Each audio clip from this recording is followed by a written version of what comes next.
Welcome back to the Deep End. Today, we are doing something a little different. Yeah, a bit of a turn.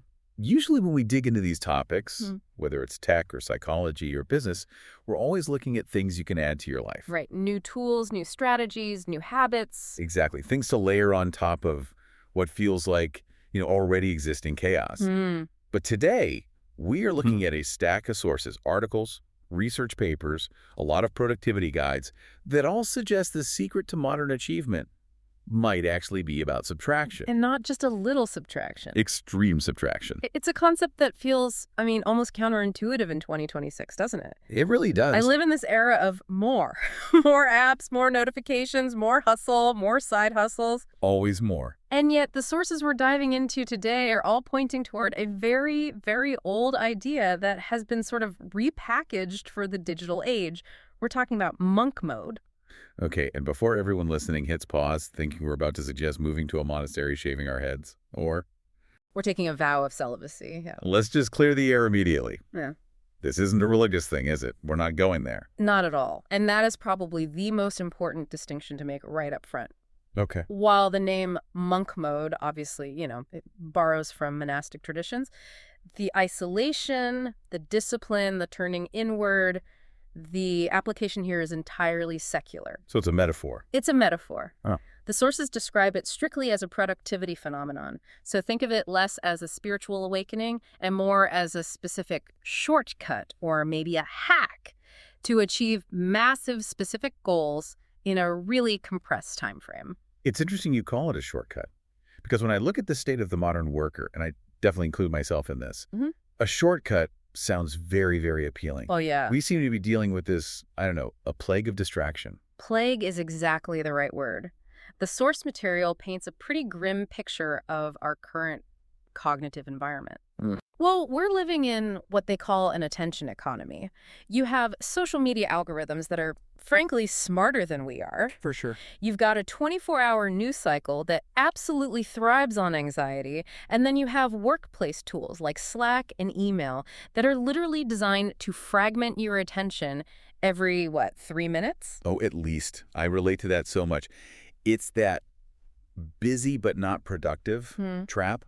You spend 8 hours just answering pings, replying to emails. Maybe you're doom scrolling for news because you feel like you have to stay informed. Right, the obligation to be plugged in. And then it's 5:00 p.m. You look Yeah. at your actual project, the thing that matters, the thing that's supposed to move your career forward, and you realize you haven't moved the needle an inch. Not 1 inch. You're exhausted, but you haven't actually done anything meaningful. Exactly. And that feeling, that's what the source is called drift. You're just drifting through your day, reacting to everyone else's priorities instead of setting your own. Think about it. If you're answering an email, you're reacting to someone else's agenda. That's a powerful way to put it. My inbox is just a list of other people's agendas for me. Precisely. And the promise of monk mode, really, is that it acts as the antidote to drift.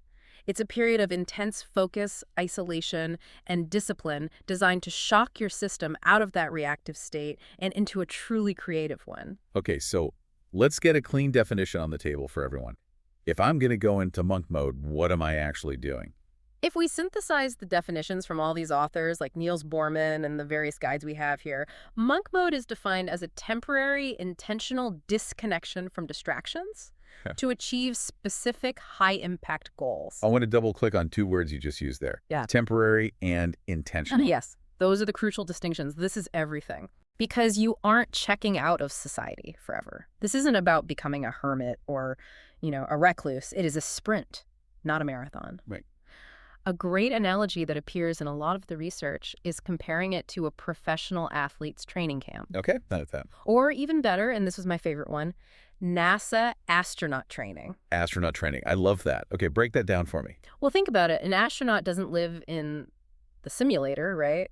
They don't live in the centrifuge 24/7. No, of course not. They enter a period of intense, isolated, rigorous preparation for a specific mission. They cut out all the noise of normal life to focus entirely on the objective. They are there for one reason: to become mission ready. And then they launch. Then they launch. Ah. Monk mode is your pre-launch training camp. You go in to build the business or write the book or learn the code, and then you re-emerge. That framing, that really helps. It makes it feel like a professional obligation rather than just being antisocial. It's about performance. Exactly. Yeah. It's a performance protocol. So looking at our roadmap for this deep dive, we've got a lot to cover. We need to break down what the sources call the 3 pillars of monk mode. Then we have to look at the physiology of it, because apparently you have to sort of biohack yourself a bit to sustain this. Oh, absolutely. The body is key. And then we have to talk about the social fallout. And the dangers. You mentioned that at the top. We have to talk about the dangers, because if you do this wrong, if you just lock yourself in a room without a clear plan, that's not monk mode. What is it then? That's just solitary confinement. And that leads to madness, not productivity.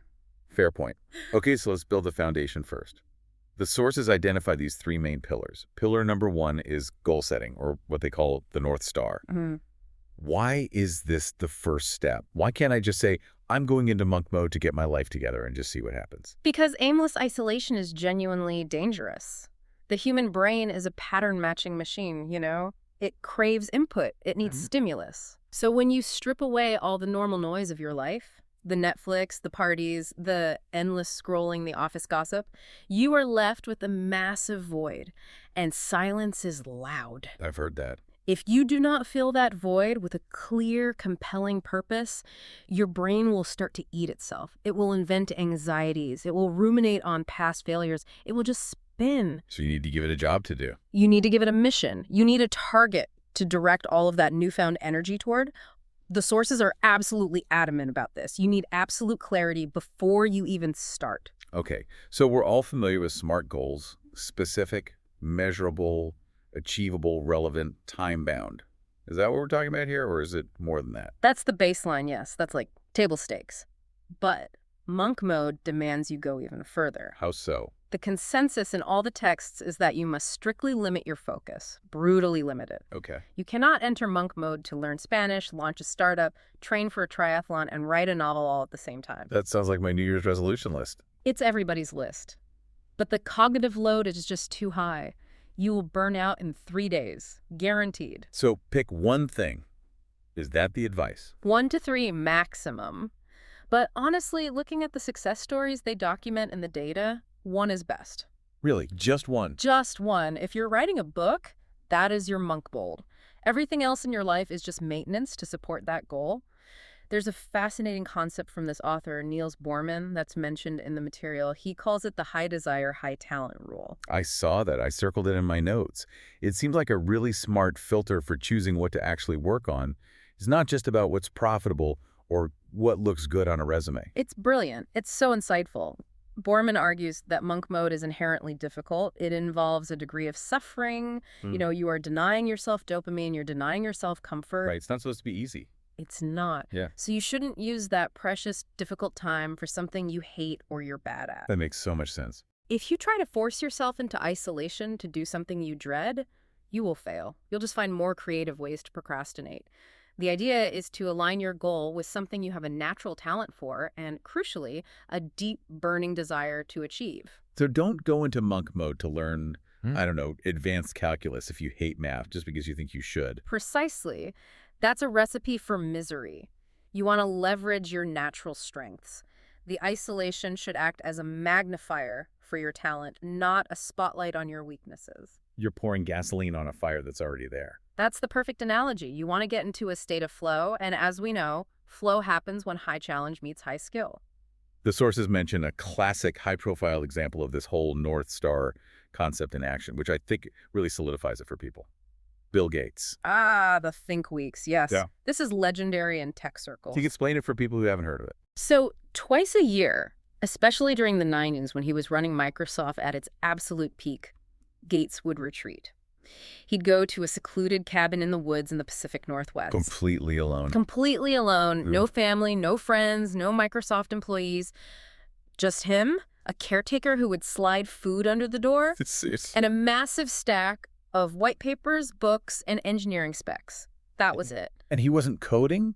He wasn't in meetings on the phone? He was just reading. Reading and thinking. That was the entire mission. He disconnected from the daily operations, the meetings, the emails, the constant fires that needed putting out to connect with long-term strategy. And did it work? The famous Internet tidal wave memo, which pivoted Microsoft entirely toward the web when they were at serious risk of missing it came out of one of those think weeks. Wow. That level of strategic clarity, that kind of insight, only comes when you shut out all the noise. He couldn't have had that thought in between 5 back-to-back meetings at the Redmond campus. It's impossible. It really illustrates the power of deep work, doesn't it? Yeah. It's not about working more hours necessarily. It's about the quality of those hours being unbroken. It's all about quality and depth. Okay, so we have our North Star. We've used the high desire, high talent filter. We know what we want to achieve. Now we move to pillar 2. Ruthless elimination. I've seen this referred to as building the fortress. Yeah, a very apt name. This is the practical execution of the digital detox.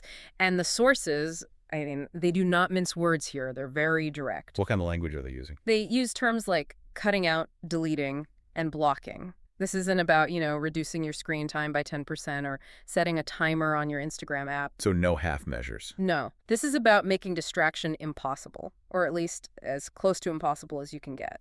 What are the specific tactics? Because I feel like willpower alone isn't enough here. If my phone is sitting on the desk next to me, I'm going to look at it. It's just reflex at this point. You're absolutely right, and the research completely supports that. Willpower is a finite resource. The sources describe it like a battery. It drains over the day. It drains over the day. Every time you have to sit at your desk and actively decide not to check Instagram, you are burning a little bit of that battery. That's energy that should be going toward your North Star goal. So what's the solution? You remove the choice entirely. You take willpower out of the equation, deleting social media apps from your phone. Not just hiding them in a folder, deleting them, Okay. turning off all notifications. Not just the banners, but the badges, the sounds, everything. And using website blockers on your computer so you physically cannot load Twitter or YouTube or the news sites you compulsively check. You want to create a sanctuary, a space, both physical and digital, where the outside world literally cannot get in. Exactly. You want to manipulate what engineers call activation energy. Activation energy. Yeah. You want to raise the activation energy required to be distracted so high that it's not worth it. If you have to find your phone, go to the App Store, re-download an app, remember your password, and log in just to see a meme. You probably won't do it. You probably won't do it. It's too much friction. But if it's just a single tap away via Face ID, you will do it automatically without even thinking. But we have to acknowledge the emotional side of this. This is hard for people. The sources talk about the fear, the FOMO, the fear of missing out. It's visceral. It's a real physical feeling. The texts describe a literal withdrawal period. We are chemically addicted to the little dopamine hits of social validation, the likes, the comments, the retweets. And when you cut that off, When you delete the internet, your brain panics. It sends out alarm signals. You feel anxious. People report feeling phantom vibrations in their pocket where their phone used to buzz. I've had that. Everyone has. You feel like you're missing out on important events, or that people are talking about you in the group chat, or that some critical piece of news is breaking and you're the last to know. And the harsh truth of monk mode is you are missing out on those things. You are. That is the price of admission. You are missing the jokes, the news cycle, the group chat banter, the hot takes on Twitter. So how do you get past that? Monk mode forces you to ask a trade-off question. Is that noise more important than your high desire, high talent goal? Is keeping up with the day's trivialities more important than writing your novel? You have to be willing to miss out on the small things to achieve the one big thing. That is a powerful reframe. It's not deprivation, it's an investment. It's a strategic investment of your attention. Okay, we've set the goal, we've built the fortress. Now pillar 3, the schedule. The sources call this the engine. Structure is safety. That is the mantra that comes up again and again. Structure is safety. Why? Because when you remove all the external stimuli, the meetings, the dinner plans, the commute, the random phone calls, you are left with a massive, unstructured block of time. It's a blank canvas. Which sounds great in theory. It sounds like a dream, but in practice, it can be terrifying. If you do not structure that time with intention, you will drift. You will end up staring at the wall, or cleaning your apartment for 3 hours, or reorganizing your bookshelf. That's productive procrastination. The deadliest kind. You feel like you're doing something, but you're not doing the thing. So the sources talk a lot about time blocking. It's essential. You don't wake up in monk mode and ask, what should I do today? That decision was made days ago when you built the schedule. So you're on rails. You're on rails. You allocate specific, non-negotiable slots for deep work, for rest, for meals, And for hygiene, it's rigid so that you don't have to waste mental energy making small decisions. That energy is preserved for the main task. The sources are also big proponents of the Pomodoro technique here. Yes, and it's an interesting application of it. For those who don't know, that's the 25 minutes of focused work followed by a 5-minute break, right? Correct. And in the context of monk mode, it isn't just a productivity hack. The sources frame it as an endurance tool. An endurance tool? How? The intensity of monk mode is high. You're running your brain at redline for hours. You simply cannot just work for 8 hours straight without breaks. Your cognitive performance will fall off a cliff. I think we've all felt that. The Pomodoro technique forces you to take breaks before you're tired.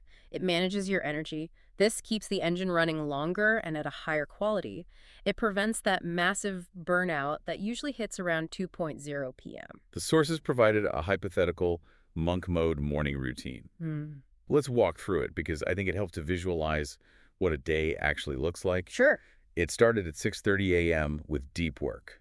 And notice the lack of what you might call morning routine fluff. Right. No journaling for an hour, no elaborate breakfast. You don't check your email, you don't scroll the weather app, you wake up, maybe hydrate, and go straight to the primary task. Yeah. This is the eat the frog mentality, pushed to the extreme. Do the hardest, most important thing first. While your brain is freshest and hasn't been cluttered by other people's problems and requests. Then around noon, the schedule had a walk and some mindfulness. And at 4 p.m., a workout. It's a balanced ecosystem. That's what people miss. They think it's 16 hours of typing in a dark room. It's not. It's deep work, balanced with physical movement, and balanced with mental rest. But there's one strict rule mentioned across every single source we looked at. Yeah. Single tasking. The cardinal rule. No multitasking allowed. None. Zero. It is forbidden. If you are writing, you are only writing. If you are walking, you are only walking. So you aren't walking and listening to a podcast about writing. No. And you aren't eating your lunch while watching a TED Talk. You are letting the brain actually rest during rest periods. Why is it so strict? Because multitasking is the devil in monk mode. It reintroduces the very fragmented attention we're trying to cure. It trains your brain to constantly switch contexts, which absolutely ruins your capacity for deep focus. That transitions us perfectly into the next major section of our deep dive. We've talked about the schedule, the pillars, but let's talk about the biological machine itself. Part 2, the physiology of focus. This is so often the missing piece for people. They think monk mode is purely a mental game, a test of will or intellect. And it's not. It is. But the medical and physiological notes in our stack emphasize that the body is the hardware running the software. If the hardware overheats or runs out of power, the software crashes. It doesn't matter how brilliant your code is. You can't have a high-functioning mind in a neglected body. You absolutely cannot. They are one integrated system. Okay, so let's start with the most basic component, sleep. The sources seemed completely non-negotiable on this point. 7 to 9 hours. Period. End of story. This is the one area where the hustle culture ethos is not just wrong, but actively destructive to the goals of monk mode. You cannot cheat sleep. You cannot cheat sleep in monk mode. You are demanding peak cognitive performance from your brain day after day. Sleep is when your brain cleans itself. Literally cleans itself. Literally. There's a system called the glymphatic system that acts like a waste disposal crew. It flushes out neurotoxins and metabolic byproducts that build up while you're awake. I had no idea. It also consolidates the memories and solidifies the skills you learn during the day. So if you cut sleep to hustle more and get in an extra hour of work, you're actually sabotaging the work you already did. You're working with a dirty, slow machine. A dirty, slow, and irritable machine. Your focus will drift. Your creativity will plummet, and your willpower will completely crumble. Sleep is the foundation of everything else. And speaking of fuel, let's talk diet. The sources all mention clean eating. Is this just about losing weight, or is there a performance aspect to it? No, it's almost entirely about performance. It's strictly about energy management. Okay. They specifically advise avoiding junk food, massive sugar intakes, and alcohol. The why is really interesting. It's all about glucose spikes. The sugar rush and crash? Exactly. If you have a massive pasta lunch or a donut for breakfast, you get that wonderful sugar spike, which is followed by a big insulin response, which is then followed by a hard crash. The 2:00 p.m. slump. Right. And in monk mode, that 2:00 p.m. slump is unacceptable. You can't afford to lose 2 hours of peak time to a food coma. You need steady, consistent energy. The sources recommend foods that provide a slow burn, not a quick explosion, Lean proteins, complex carbs, healthy fats. And what about exercise? Where does that fit in? Mandatory, non-negotiable, 30 to 60 minutes daily. And again, it's not just for fitness. The sources frame it as being for your sanity. How so? Well, being in isolation and doing intense, focused work actually spikes cortisol, the stress hormone. Your body feels the pressure, even if you're enjoying the work. So you're building up stress chemically. You are. Exercise is the most effective way to burn that off. It also does something incredible for the brain. It releases a protein called BDNF. BDNF. Brain-derived neurotrophic factor. Yeah. The simplest way to think about it is that it's like fertilizer for your brain. It helps your brain grow new connections and strengthens existing ones. So the exercise is literally helping you learn and create better. It is fertilizing the very neurons you are using to write your book or code your app. If you don't move, the stationary nature of monk mode will make you stiff, anxious, and cognitively sluggish. Now, there's one more physiological and mental component the sources all insist on, and that is mindfulness and meditation. And I know some listeners might roll their eyes at meditation thinking it's too woo-woo or new agey. It can have that reputation. But in this context, you have to view it as cognitive weightlifting. It's a mental exercise with a very specific practical purpose. The sources suggest starting with just 5 minutes a day and maybe scaling up to 30. What's the specific utility here for productivity? What is it training? It's training two things. First, and most importantly, it trains your return muscle. Your return muscle. When you meditate, the goal isn't to have a blank mind. That's impossible. Your mind will wander. The exercise is noticing that it has wandered and then gently bringing it back to your breath. Notice and return. That is the exact same skill you need when you're working on a difficult problem and your mind wanders to your phone or your laundry or what you're having for dinner. You train the brain to notice the distraction and return to the work over and over. So it's reps for your attention span. It is literally reps for your attention span. And second, it reduces the baseline anxiety of that digital withdrawal we talked about earlier. It calms the nervous system, which is in a state of high alert when you first unplug. And what about journaling? The sources mention this alongside meditation. Does it serve a similar purpose? Journaling acts as the data collection and feedback loop. In normal life, you have a boss giving you a performance review. You have colleagues telling you, good job. You have social cues. In monk mode, you have none of that. You're in a vacuum. The journal is your feedback loop. You ask yourself simple questions at the end of the day. Did the system work today? Did I hit my word count? If not, why not? Was I tired? Did I get distracted by something I forgot to block? So it keeps you honest. It keeps you honest, and it helps you optimize the routine for the next day. It's your daily debrief with yourself. Okay, let's get into the sticky stuff. This is where it gets complicated. Main discussion part 3, social isolation and management. This is where monk mode gets controversial. It's definitely controversial because it pushes against a fundamental human need. We are social animals. We need connection to survive and thrive. And monk mode seems to be the antithesis of that. On the surface, yes. The sources fully acknowledge that this practice can strain relationships. If you just disappear off the face of the earth without any explanation, people will think you're mad at them, or that you're ghosting them, or worse. Or dead. Or dead, yeah. Yeah. In 2026, we're so hyper-connected that radio silence is immediately interpreted as a crisis. So you can't just vanish. No. That's irresponsible. The sources all recommend what they call a notification protocol. A notification protocol. You must inform your inner circle, your family, your close friends, your partner before you start. You have to manage their expectations. It's essentially a press release for your life. For immediate release, I will be unavailable for the next 30 days. That's a perfect way to put it. You say, I am not ignoring you. I am in a training camp for this very important goal. You frame it as a challenge you're undertaking, not as a rejection of them. And people tend to respect that. Most reasonable people will respect that if you communicate it clearly and upfront. You say, hey, for the next 30 days, I am laser focused on finishing this book. I'll be offline mostly, but I will check messages every Sunday at 4 p.m. So you set a specific time. You set a specific, predictable time. That way, they know you're okay and they know when they can reach you. It removes the anxiety on their end. So it's not total solitary confinement. We aren't actually monks in a cell. All right. And this is a key point in the more nuanced guides. They advise scheduling limited, intentional social interactions. For example. Maybe a weekly phone call with your parents, or a group workout with your friends on a Saturday morning. The key distinction is that you control the scheduling. It is proactive, not reactive. You're not answering a ringing phone that pulls you out of your work. Exactly. You're making a scheduled call at a time you've already designated for social connection. You are engaging on your terms, not the world's terms. Okay, what about dating? That Yeah. seems like a minefield.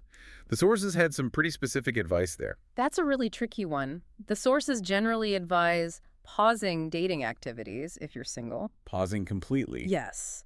The swiping on apps, the messaging back and forth, the first dates, it's a massive distraction loop. It takes up a huge amount of mental RAM that you need for your primary goal. That makes sense. What if you're already in a relationship? Then communication becomes even more critical. You need to have a very clear, honest conversation about needs and expectations. I need these hours of silence and focus, but from 7 p.m. onward, I am fully present with you. Or Saturdays are completely off limits for work. That is our day.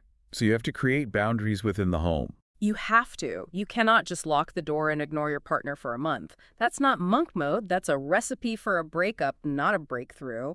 It requires a lot of maturity from both people. And there is a serious warning here in the literature about mental health, isn't there? A very serious one. Isolation is a powerful tool, but it can be toxic if mishandled. The sources warn about genuine loneliness and depression. What's the difference between solitude and loneliness in this context? Solitude is peaceful, it's restorative, it's choosing to be alone to focus. Loneliness is painful. It's a feeling of involuntary separation and sadness. If you start feeling dark, not just bored or antsy, but genuinely depressed, you need to pull the ripcord. So you have to be self-aware enough to know when to stop. Absolutely. Monk mode is a tool for productivity, not a recipe for mental breakdown. Balance is required, and you have to be your own lifeguard. Let's get tactical for a moment. Part 4. Tools and variations. We've mentioned some strategies, but let's look at the specific toolkit the sources recommend to enforce this stuff. Yeah, the idea here is that we need tools to outsource our willpower. Because as we said, willpower is weak and unreliable. So for blocking distractions. For blocking, we have apps like Freedom and Cold Turkey. These are heavy duty. They can block the entire internet or just specific sites on a schedule you set, and they are hard to turn off. I've heard of one called Forest, which kind of gamifies focus. I've used it myself. Forest is excellent. It's a bit softer. You plant a virtual tree in the app and it grows over, say, 25 minutes. If you pick up your phone and leave the app to go on Instagram, The tree dies. the tree dies. It sounds so silly, but the guilt of killing a little digital tree is surprisingly effective at keeping you on task. It works. It adds a tiny, immediate micro consequence to the act of being distracted. Okay, what about for tracking? How do you know if you're succeeding? For tracking, tools like Toggle are great. They're time tracking apps. They help you see where your time actually went versus where you thought it went. The data can be shocking. You might think you worked for 6 hours, but Toggle shows it was only 3, with their rest being micro distractions. But the most hardcore tool mentioned is one called Stick. That's Stickk. Ah, yes. This is the nuclear option. This is the one involving money. Right? Yes. It's Yep. what's known as a commitment device. You go on the site, you set a goal, and you pledge money on it. How does that work? Let's say your goal is to write 500 words every day. If you don't do it and don't report it, the app automatically charges your credit card $50. Ouch. But here's the kicker. The real genius. You can set it so the money you forfeit goes to a charity you hate or a political party you passionately oppose. That is diabolical. That is brilliant. Losing $50 is bad, but having to give $50 to a cause you despise, that is real motivation. It leverages a powerful psychological principle called loss aversion. We hate losing something we have much more than we enjoy gaining something new. And we hate supporting our enemies even more. It makes the pain of not doing the work immediate and tangible. Okay, so that's the toolkit. Now, regarding duration and intensity, do I have to lock myself away for a month? Can I do a shorter version? No, and the sources are really clear on this. Monk mode is customizable. It's scalable. You don't have to go all in right away. So what are the different levels? You can be a monk of the hour. Just doing this for one focused 90-minute block per day. That's great for parents or people with really demanding day jobs. I could see that working. Or you could be a monk of the week. Monday through Friday are strict monk mode, but the weekends are completely off. You re-socialize, you relax. A bit more sustainable for most people, I'd imagine. For sure. Or there's that they call intermittent monk. 1 week on, 1 week off. A cycle. So what's the advice for a complete beginner who's listening to this and feeling a bit overwhelmed? Don't try to be a hero. That's the main thing. Don't try to run a marathon if you've never jogged around the block. Start with a hybrid rhythm. Like what? Maybe one day on, one day off. Or just start with short, deep work sessions using the Pomodoro technique. Try for just 25 minutes of pure monk mode style focus. Then take a break. See how it feels. Build the muscle slowly. Build the muscle. If you try to do 30 days of strict isolation as your very first attempt, you will almost certainly crash and burn. You'll get injured, mentally speaking, and then you'll never want to try it again. Speaking of crashing, let's talk about the end game. This is a fascinating part of the research. Part 5, the exit strategy. The sources call this reintegration. Yes, and this is the most dangerous part of monk mode, oddly enough. They compare it to decompression sickness for deep sea divers, the bends. If you come up too fast, you get hurt. The danger of the crash. What happens when that 30-day timer finally runs out? The pendulum swings back. Hard. You've been starved of dopamine, sugar, social interaction, and noise. The second monk mode officially ends. The temptation is to binge on everything. So you order a giant pizza, you re-download TikTok, and you just sit on the couch for 3 days straight. Exactly. You mainline distraction. And if you do that, you undo a lot of the mental rewiring you just worked so hard to achieve. You flood the system too fast, and it short circuits. So how do we avoid the binge? How do we decompress safely? Gradual reintegration. You have to ease out of it just as intentionally as you eased into it. What does that look like? You slowly reintroduce digital consumption. Maybe on day 1, you check your email, but you don't reinstall social media for another week. You carefully evaluate which habits you actually missed and which ones you're actually better off without permanently. This leads to what the sources describe as the aha moment, right? Yes, the big realization. It's the moment you plug back in and you realize the world kept spinning just fine without you. You didn't miss that much. You didn't miss much at all. The news is basically the same story on a different day. The memes are just recycled versions of old jokes. The outrage cycle has moved on. That realization gives you the power to stay disconnected more often, even when you aren't in official monk mode. You realize you are in control of the tap. You don't have to drink from the fire hose all the time. That's it, exactly. You become the master of the inputs, not the other way around. And finally, the last step of reintegration is the evaluation. Right. You open that journal you kept and you look at the data. You ask the big question. Did you achieve the North Star goal? And if you did? Then you celebrate. You acknowledge the achievement. If you didn't, you analyze why, without judgment. Was the goal too big for the time frame? Was your fortress not secure enough? Was your schedule unrealistic? You use that data to refine your process for the next cycle. Because monk mode is an iterative process. You get better at it the more you do it. Precisely. Your first sprint might be clumsy, but your fifth will be sleek and efficient. This has been an incredible walkthrough. Just a really comprehensive look at this. Let's head to the outro and wrap this all up with a clear summary. For someone listening, what are the best practices we absolutely need to take away from this deep dive? Okay, to recap the whole system, first, you need clear goals. You have to know your North Star before you start. 1 to 3 goals, max. High desire, high talent. Exactly. Second, you need a strict schedule. Remember, structure is safety. Time block everything. Third, the digital detox. Build your fortress. Make distraction impossible. Fourth, maintain a healthy body. Sleep and exercise are the engine. They are not optional. And fifth, managed isolation. Communicate with your loved ones beforehand so you don't burn bridges in the process of building your future. That's the whole framework in a nutshell. And the final takeaway. What's the one big idea to leave with? I think it's that monk mode is a tool, not a lifestyle. You don't live in the training camp forever. Right. The astronaut comes back from the simulator. The astronaut comes back. It is about using a temporary, intense period of no to create a lifetime of yes. You say no to the noise now so you can say yes to the big achievement, the big opportunity later. It is a strategic withdrawal to enable a massive leap forward. I love that. A strategic withdrawal. Before we sign off, leave us with one last provocative thought from the research. Something to chew on. I'll leave you with this question, which is posed in various forms across the material. In a world that is designed by some of the smartest engineers and psychologists on the planet to distract you, to literally steal your attention for profit, is your ability to focus, to direct your own mind, actually your most valuable professional and personal asset. And if you never unplug, if you never intentionally go into that sanctuary of silence, are you actually living your life or are you just reacting to everyone else's? That is something to really think about. Thank you, everyone, for listening to this deep dive. Maybe it's time to try a mini monk session this weekend. Just put the phone in a drawer for an hour. See what happens. It's a start. See you in the next deep dive.